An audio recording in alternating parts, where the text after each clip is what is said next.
Our next keynote speakers truly understand the importance of SAEs that can continue into a career. SAE, or Supervised Agricultural Experience, is a work-based learning opportunity for students that takes place outside of the classroom. The goal is for students to get a real-life experience in an area of the agriculture industry that they enjoy or want to explore. This provides the opportunities for students to implement the skills they have learned through their SAE and into their future careers. Owners of Our Family Farms and Ladow's Market in Lebanon, Kansas, Kaden and Emily Roush understand the importance of FFA experiences that can be applied to a career. Emily quickly found her place in FFA as a member of the Iola FFA chapter, becoming a leader in many capacities and eventually received her American FFA degree. Growing up on a crop production operation and an SAE consisting of crop production entrepreneurship, Emily knew what she was passionate about and attended Kansas State University to graduate with a degree in agronomy. Kaden also was quick to join FFA as a Green Hand member in the Smith Center FFA chapter. He excelled with his diversified ag and swine production entrepreneurship SAEs at both the state and national levels.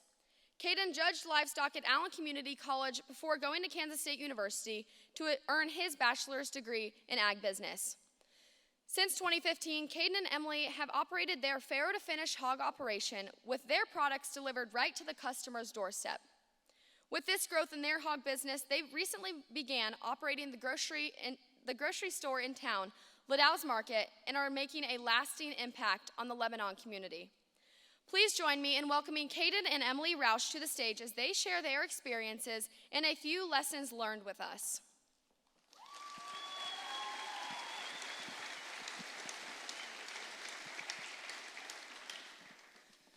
Thank you, Carly, for that amazing introduction. And we really are greatly honored for the opportunity to be here to share our story with all of you guys. I got to disclaim, though, we are not one of the great motivational speakers that you've been able to hear at the session this week. We're also not world travelers with a fancy story, but we do have a unique story to tell because much like you guys, and very much like you guys, we were in your seat, 10 years ago or so? I think it was 12. 12 years ago, we were in those seats wearing the blue jacket. Emily and I actually walked across this stage in this very session and received our state degrees. But what our story does is tells about the opportunities that are in this world, that there's opportunities in agriculture, there's opportunities beyond agriculture, and that with a little bit of hard work and perseverance, you guys can become successful in whatever you want to do. So I talked about being in our blue jackets in those seats. Emily and I, like Carly shared in our introduction, both had very beneficial FFA careers. I started as a freshman and then participated in every CDE I could get my hands on, kind of forced by my advisor, much like most of you probably were. Some of them I excelled at, some of them I failed miserably, but it's about the experience and not about the success. And then most notably, served as a district officer for my last 2 years in FFA, and then did receive the State Star Farmer Award in 2011. And as Carly mentioned, I hail from the Iola FFA chapter, and I quickly found a love in agronomy, as well as thoroughly enjoyed being a leader in our chapter and helping to lead in activities and our other endeavors during that time. So we decided that with our passion for agriculture that we both grew throughout our high school years, that we wanted to pursue production agriculture throughout higher education. In 2015, we actually both graduated from our alma mater here at Kansas State University. Go Cats! And so as was mentioned before, I have a degree in agronomy and Kaden in ag business. We truly thought that this would be the best degrees to help further our pursuit in production agriculture as we started to think about moving back to rural Smith County, Kansas. So our last semester at K-State, we were engaged, getting ready to be married, and we both knew that we were eventually heading back to Smith County. We started to formulate a plan for what we were going to do when we got back there. Now, the plan always was, well, Caden's got a family farm he grew up in. Let's go back. Let's join it. I'll work for a while, position into owning part of it and we'll just continue the family farm. What we didn't realize at the time, when we were in our SAE projects in high school, that was right after the biofuel boom in 2008. Commodity prices were great, yields were just average, but you made money in agriculture and it was exciting. Then we went to college and we got tied up in studying and some extracurricular activities, and you didn't pay attention to what was happening out in the real world. Well, in like that 2012 and 13 mark, Kansas had a really big drought. Yields went way down here, prices weren't that great, and farm profitability was at an all-time low. Later to be called,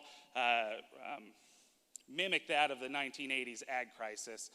So when we were looking into coming back to the family farm, we quickly learned we were coming back into a very stressed farm financial climate.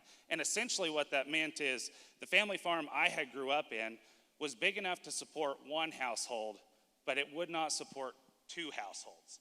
So Emily and I going back to join that operation wasn't going to work out.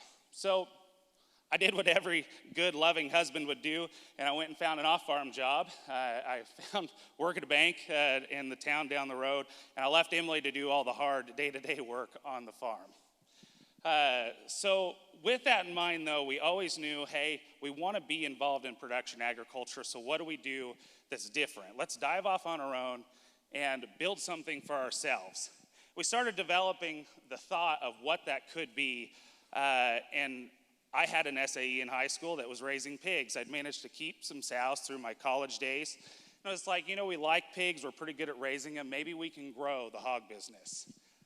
If any of you know the hog business, though, post the 1990s hog market crash, you're either really, really big or you don't exist, because there's really not that much profit in raising pigs. But we've seen an opportunity in what is called niche marketing.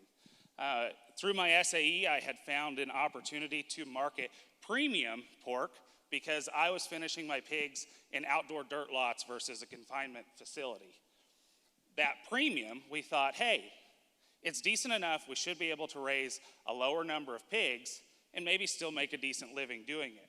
So we started to explore that thought a little bit more and actually found an opportunity to supply all of the Whole Foods stores here in Kansas with their locally sourced pork.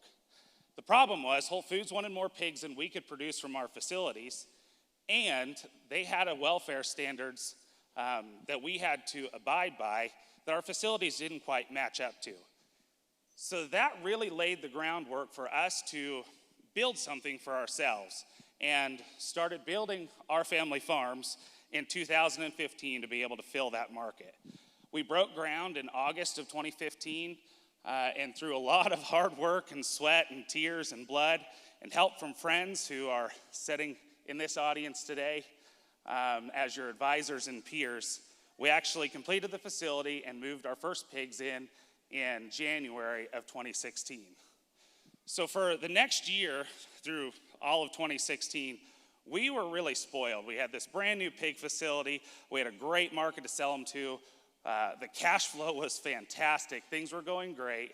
And then about a year and a half, things started to turn south. The relationship with our distributor wasn't working out. Jeff Bezos and Amazon bought Whole Foods and really shifted how they did their sourcing. And the guy who was our contact within Whole Foods was no longer working there. So a year and a half into our brand new swine facility that we thought was going to be our future, we were $250,000 in debt and had put all of our eggs into one market, and that market didn't exist anymore. Now, while we did put all of our eggs into that single basket, we had thought ahead of time and knew that while outdoor production and animal welfare standards had been gaining popularity, that we should probably find another way to differentiate ourselves. So we decided to go down the meat quality avenue. So with that, we decided to raise specifically Berkshire hogs. Thank goodness that we did, because a few months after we had lost our contract, we received a phone call from a man who processes the pigs and then sells that pork, that high quality pork, to high-end restaurants on the coasts. And thankfully for us, we had exactly what they needed: a larger volume of high-quality Berkshire hogs, as well as those pigs that were raised outside, and they were looking for better animal welfare outside raised hogs as well. So this was actually, it was really a godsend for us, and truth that if one door closes, another one can't open for you. And this kind of also leads into the start of our farm to market business as well. We had been toying by the time that shortly after we got back that we really wanted to do direct to consumer, because we strongly believe that if you don't tell your story, someone else is going to tell it for you. So we figured that this was the perfect time just to jump right in. And with that, we figured out how to get all of our ducks in a row, what we needed for licensing, and I started hitting every farmer's market that I could within a 60-mile radius. I was selling meat on Facebook. I was trying to pawn as much 2 pounds of sausage here, 3 pounds of bacon there as I could. Sometime within this whole crazy farm to table endeavor that we had started, Kaden came up with this brilliant idea that we should have a website. Well, that's a great idea. We should definitely have a website. Okay, but what if you could buy pork off of our website anywhere in the United States and we ship it to your door? Okay, I guess we can see what happens. So I spent the next couple of months working tirelessly on trying to create our website from scratch, taking product photos, product descriptions, writing narratives about ourselves and our farm. And Kaden, in turn, spent that time as well trying to figure out the logistics and shipping, how to get pork to anyone's doorstep within the continental United States and get it there in a frozen, safe manner. Now, with all of that being said, we launched in mid-2018, and we were so excited to be able to launch this, live videos and big promotions, and we were shipping nationwide, except for you actually have to be able to sell the pork to people across the country to say that you're shipping nationwide. So, you know how when you have this great light bulb idea and you're like, Emily, this is the next best thing. People are going to love a website. They're going to buy pork online. We're going to ship it to them. We're going to make so much money. And then that idea doesn't work out and your wife has to be like, are you kidding me, Kaden? That happened in our household. Our website was not successful. People weren't used to buying pork online or just meat in general, or buying food online. Everybody had shopping habits, had switched to buying more and more online. We thought it would be a good avenue, but it just took a lot of adaptation. So our website launched really, really, really slow. I think in our first full year of having the website, which would have been 2019, we had 49 orders, which it's not a lot, but it was really fun for friends and family. We could be like, hey, you should go online and buy our pork and we'll ship it to you. So 49 orders wasn't a lot, but it was enough, like Emily said, for us to really figure out our logistical problems. Where do we find shipping boxes? Do we have a source of dry ice? How do we get it to people safely? What happens when UPS loses the box? Because that happens a lot. If any of you buy stuff off the internet, imagine receiving a box of frozen meat that was supposed to be frozen a week later and it's not pretty. And we have to explain that to customers. But that 49 orders gave us a really good opportunity to learn and develop those things at a pace that we were comfortable with. By the end of 2019, we had shipped orders to almost a dozen states. We'd been to Alaska, and, well, the one I really like to brag about, we shipped a box to Japan, which you have to deal with customs and different standards and meat quality concerns when you're going that far. But we're really excited about doing that. Then enters 2020, and obviously 2020 needs no introduction. Everybody knows what happens in 2020. By March, grocery store shelves were bare of meat. People were having a hard time finding food to put on their table because of the panic buying, because of the supply chain issues. And here we sat, with a website and with the logistics figured out to ship our pork, and we had a freezer full of meat. So Emily makes this really, really smart decision to put a post on social media. And it was very simple, and I remember it vividly. It's a picture of a box of bacon sausage. We have a product called bacon sausage. It's got like 3/4 ground pork and then 1/4 ground bacon. It's phenomenal. People love it. It's a leading seller of sausage for us. Emily posts a picture of it and says, hey friends, if you're needing meat, if you're having trouble finding it, give us a call. We've got it. We can ship it to you. And that post exploded overnight. Within a week, we had several 100,000 people who had liked or commented or shared it, and our website traffic grew exponentially. By midsummer, we were burning the midnight oil, making trips to the processor for meat, building boxes, finding dry ice supplies when the dry ice supply chain failed, and figuring all that out. And by the end of 2020, our order ticker on the website had ticked over 1,500 orders. We were exhausted, but we were making pretty good money, and we thought, wow, this has really springboarded us into the world of being able to be a successful e-commerce business. And when our business exploded, it also exploded into our garage and our kitchen and our dining room and our living room. And our house isn't very big to begin with, and here we were with all of these boxes and shelf-stable products, and it was just absolutely crazy. So we decided we need to move out of our house. Not us personally, but the business needed to move out of our house. So we looked at the giant town of Lebanon and said, oh, there's a couple lots that are available. Maybe we could build something. We made a few phone calls. There weren't really any commercial buildings to be had, and we had even considered possibly purchasing a house and renovating it to fit our retail space needs.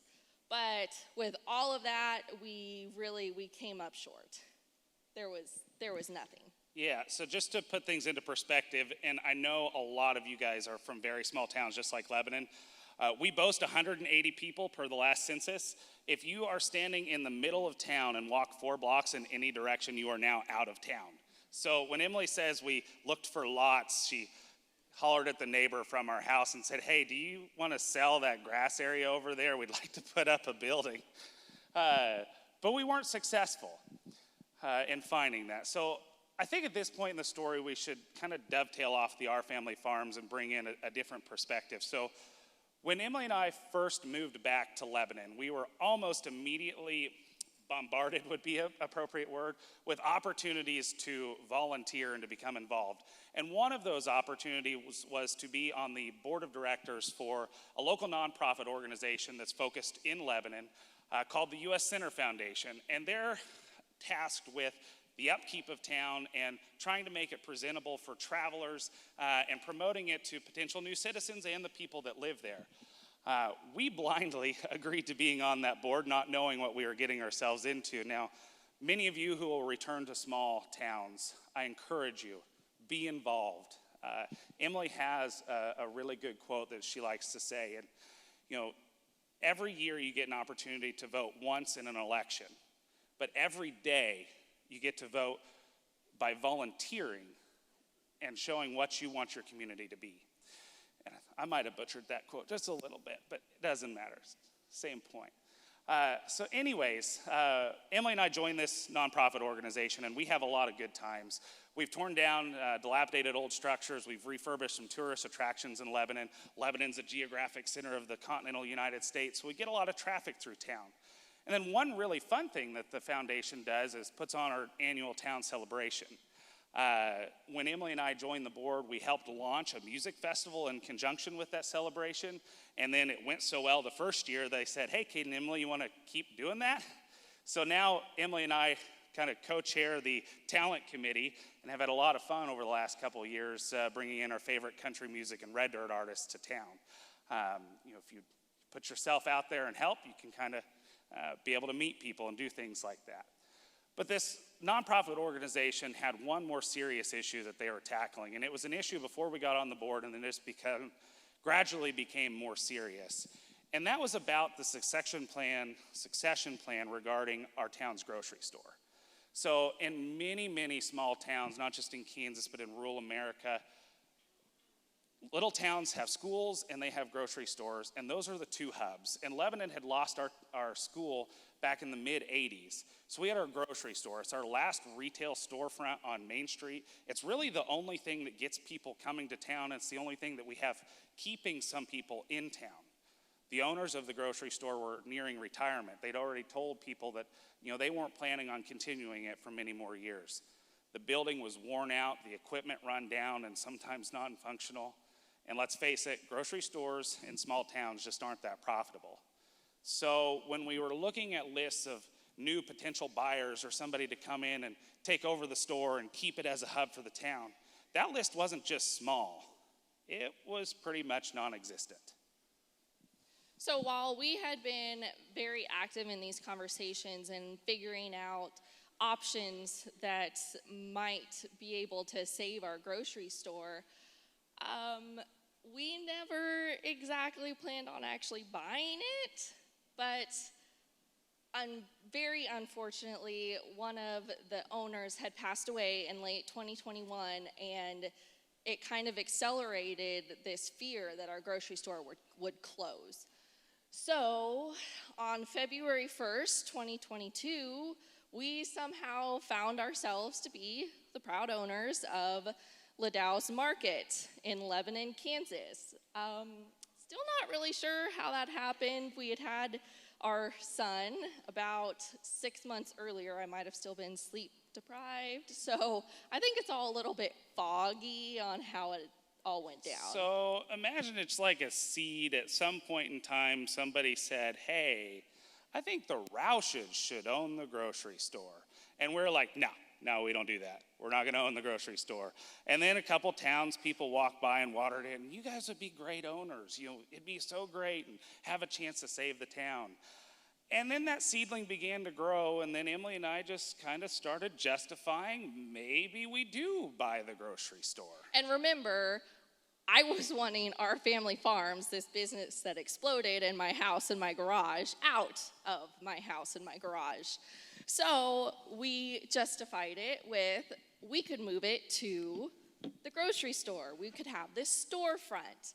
The thing is, though, is that the store really isn't that large. The freezer that is at the grocery store is actually about a quarter of the size of the freezer that we have at our house right now.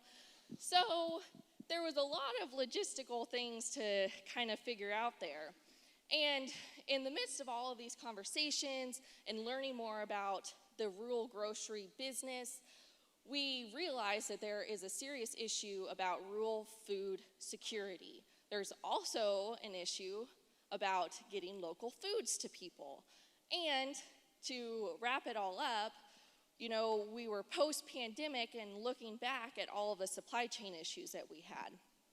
Not being able to get, meat, paper goods, all of that stuff to your grocery stores. So we have this giant idea of a local food hub. So this local food hub would connect local and regional producers to all aggregate their products in this local food hub.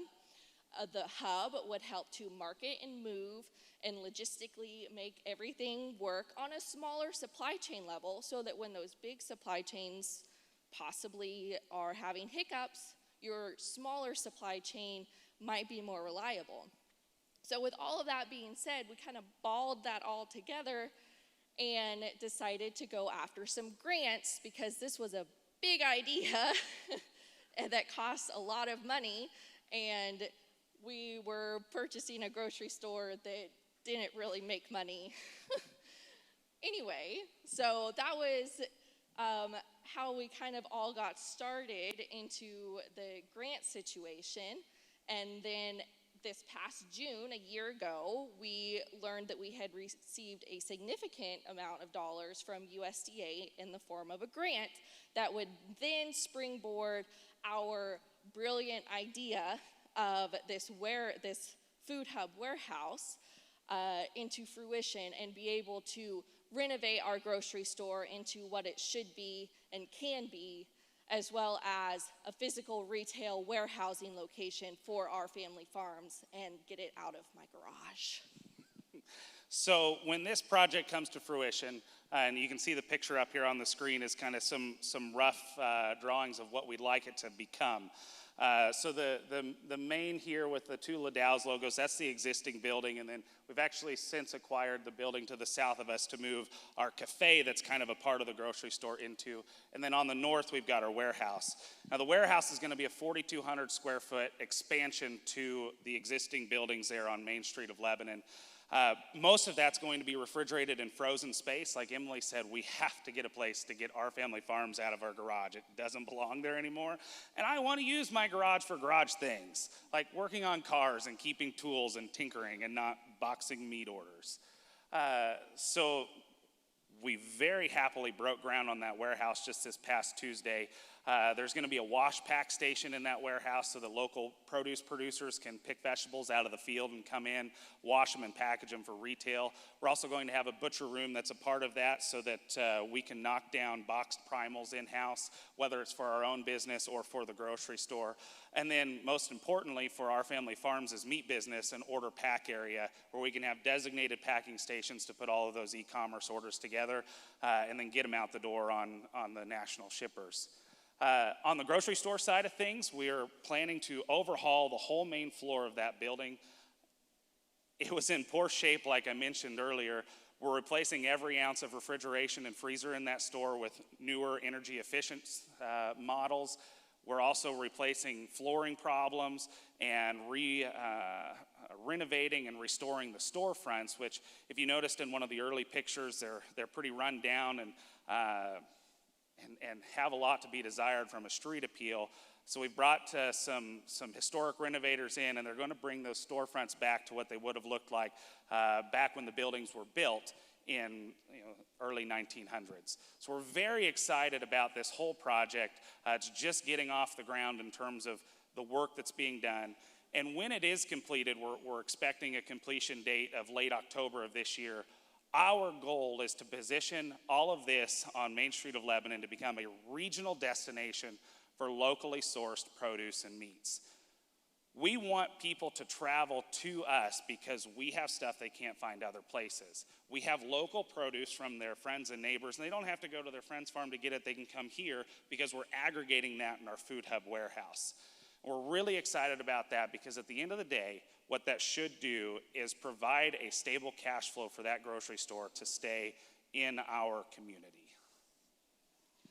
That's right. And so as we've really been just kind of reflecting over the last week or so, thinking about what we were going to speak to all of you today, it really started to show to us how much FFA had made an impact on our personalities, on ourselves, that the leadership that we have grown came from the imprint of FFA, of us being involved in our chapters, and it led us to the FFA motto.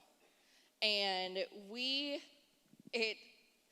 it really struck us hard that we are living by the motto, learning to do, us taking higher education and figuring out how to build the pig farm, how to build our website, build our business, doing to learn, getting hit, knocked down a couple times, but brushing the dirt off and getting back up and going after it again, earning to live, having a successful business and being able to reap the fruits of our labor, but most of all, living to serve.